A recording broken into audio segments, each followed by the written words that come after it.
Sahih al-Bukhari 323. Narrated Salama. While I was lying with the Prophet, under a woolen sheet, I got my menses. I slipped away and put on the clothes for menses. The Prophet said, "Have you got your menses?" I replied, "Yes." He called me and I slept with him under the woolen sheet. Sahih al-Bukhari 324. Narrated Ayub. Hafsa said, "We used to forbid our young women to go out for the 2 Eid prayers.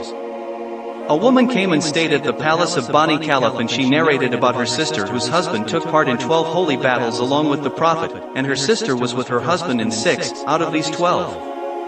She, the woman's sister, said, "We used to treat the wounded, look after the patients, and once I asked the Prophet, is there any harm for any of us to stay at home if she doesn't have a veil?" He said, she should cover herself with the veil of her companion and should participate in the good deeds and in the religious gathering of the Muslims. When Amatiyah came, I asked her whether she had heard it from the Prophet. She replied, "Yes. May my father be sacrificed for him, the Prophet."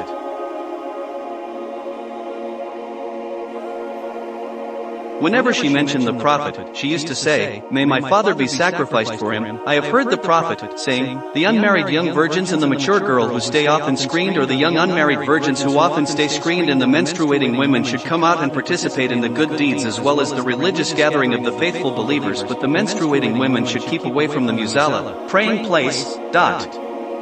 Hafsa asked Amatiyah surprisingly, "Do you say the menstruating women?" She replied, "Doesn't a menstruating woman attend Arafat, Hajj, and such other deeds?" Sahih al-Bukhari 325. Narrated Aisha. Fatima bint Abi Hubaysh asked the Prophet, "I got persistent bleeding in between the periods, and do not become clean. Shall I give up prayers?" He replied, "No, this is from a blood vessel. Give up the prayers only for the days on which you usually get the menses, and then take a bath and offer your prayers." Sahih al-Bukhari 326. Narrated Amatiyah. We never considered yellowish discharge as a thing of importance, as menses. Sahih al-Bukhari 327.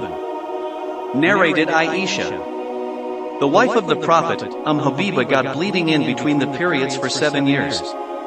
She asked Allah's Messenger about it.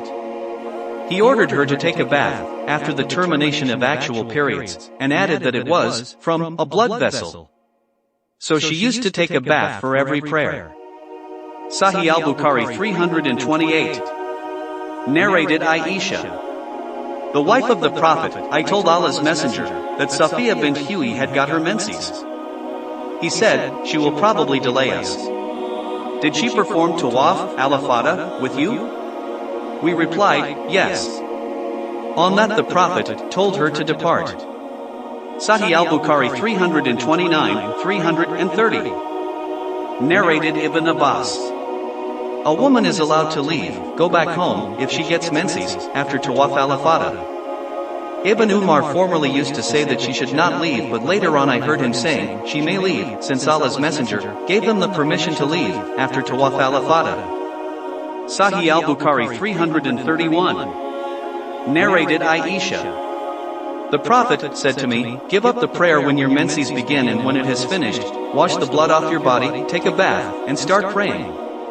Sahih al-Bukhari 332. Narrated Samura bin Jundub. The Prophet offered the funeral prayer for the dead body of a woman who died during delivery, i.e. childbirth, and he stood by the middle of her body. Sahih al-Bukhari 333. Narrated Maymunah. The wife of the Prophet, during my menses, I never prayed, but used to sit on the mat beside the mosque of Allah's Messenger.